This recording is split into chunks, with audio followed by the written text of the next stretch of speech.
Hello everyone, welcome to my YouTube channel. So here today we are going to be looking at the lysogenic and the lytic cycle. So what is it? So the lysogenic and lytic cycle depends on if it is called lytic cycle from the word lys, meaning to say to break. So this one, the lytic cycle, it kills the cells immediately.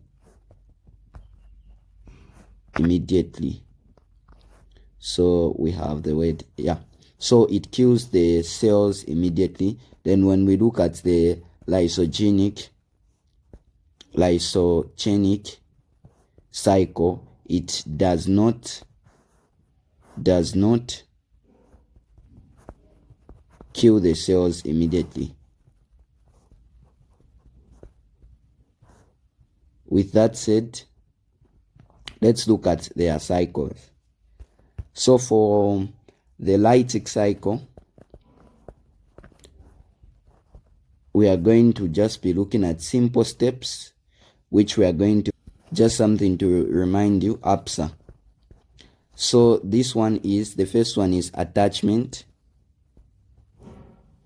We have penetration. We have synthesis. We have assembly. We also have what we call release. So let's look at them in details. So the first thing that we are going to be looking at is the virus. So like for example, here what we have is a bacteriophage.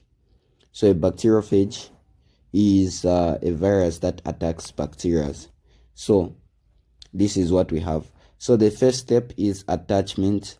So the virus attaches to the host cell using its spikes. So these are the spikes that it's using. So attachment is step number one, like that. Then the next one is penetration.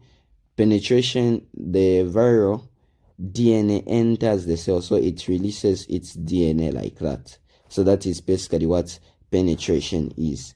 So after the penetration, what we are going to have is synthesis. So don't call it biosynthesis, just call it synthesis.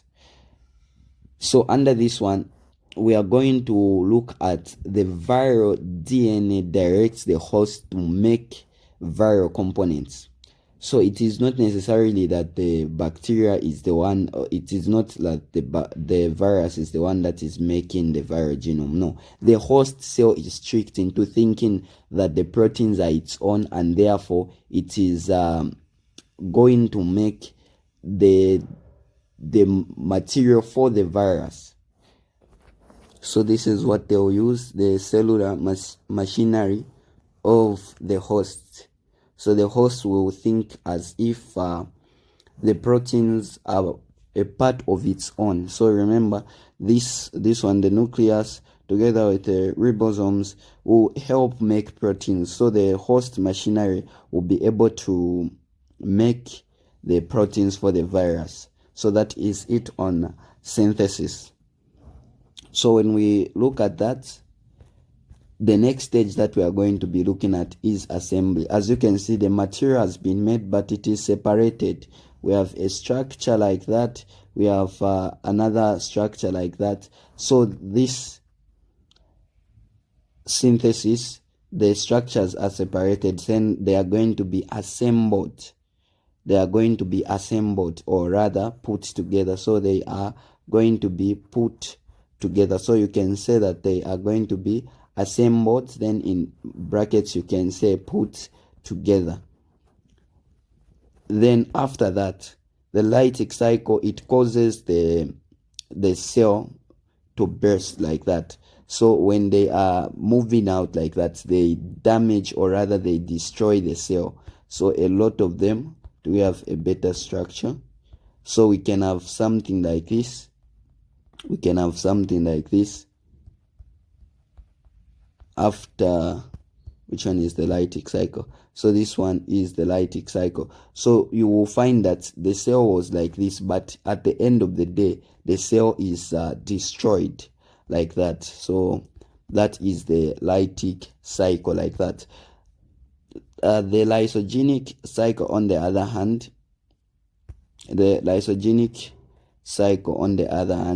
does not necessarily destroy the cells there and then. It takes time. So let's look at the Lysogenic cycle. Lysogenic cycle. So the Lysogenic cycle does not immediately kill the host cell. So what are the series of steps that are involved? So for the Lysogenic cycle, so this one involves a series of steps which we are going to call attachment, which is known. Attachment, we have penetration, at least they share these two in common. Then the third step is what we call integration. The fourth step is what we are going to call propagation.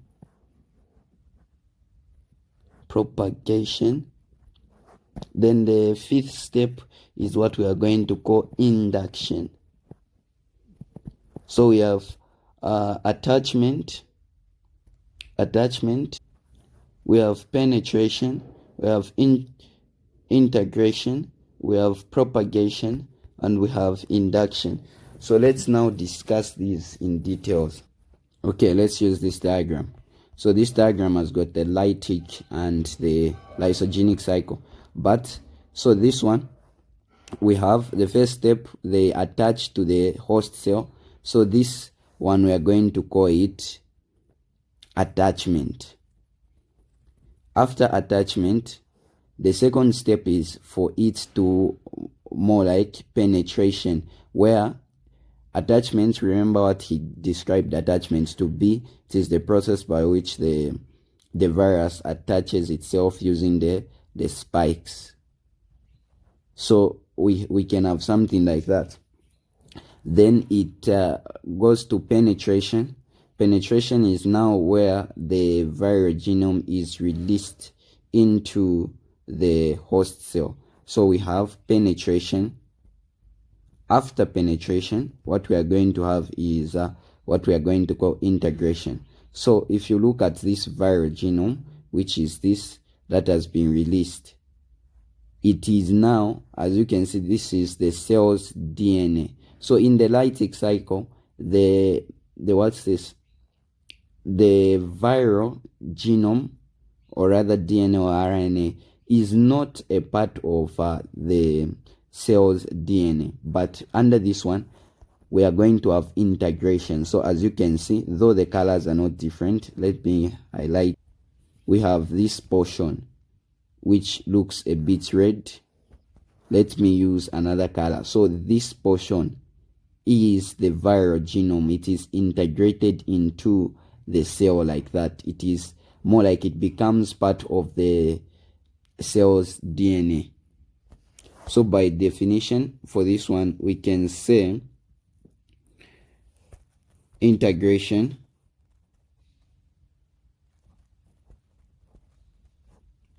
so the integration part is the viral DNA or RNA integrates itself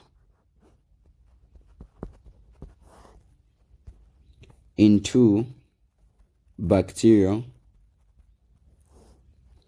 chromosome.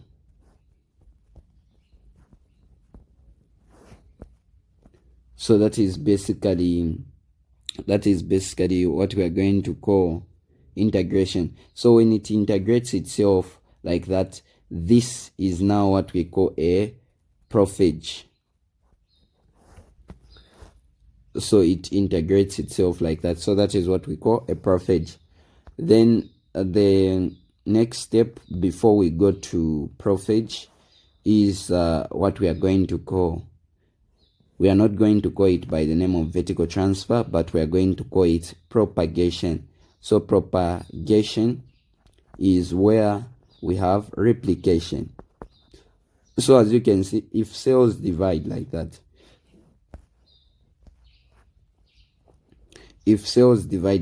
they'll divide together with the viral genome. So that is what we refer to as propagation. So we are saying that the integrated viral DNA is copied alongside with the host DNA during the cell division. So this is propagation, replication with the host, like that. So that is basically what propagation is all about. So that is the propagation is all about. Then we are going to have, is this the one? No. So from there, we are now going to have what we are going to call induction. Where is it? So we are going to call we are going to go to what we call induction. So induction is where now it enters the Lytic cycle if conditions are now favorable or it is undergoing stress. So it can be Lysogenic cycle at the beginning, but it can enter what we call now Lytic cycle through the induction process. So we can say induction. So this induction can be caused by or triggered by chemicals, stress conditions, and ultraviolet radiation. So if these are introduced to the equation, then the cell can now undergo what we are going to call induction and enter the Lytic cycle. We have already said the prophage is activated and removed from the DNA, switching to the Lytic cycle. Then this is what is going to cause death at the end of it all. So this is what is going to cause death, or rather the lysis, not death, let's use the word. This will lead to the lysis and therefore the release of genetic material like that. So that's the main difference. So to recap, we have the Lytic cycle. It involves number one, attachment penetration, or this is the lysogenic attachment penetration, integration, propagation, then the induction. So to remember this, it's very easy without even using the mnemonic. At least you know that the attachment and penetration are the same. Then after it integrates itself, so integration, there's no R there. After it integrates itself, okay, we can leave it like that. So after it integrates itself, it will now replicate through propagation. Then we are going to have induction. Then the other one, on the other hand, it will involve attachment, penetration, synthesis, assembly, release. Thank you very much for watching. Hope you would like, subscribe, and share for more. See you in the next tutorial.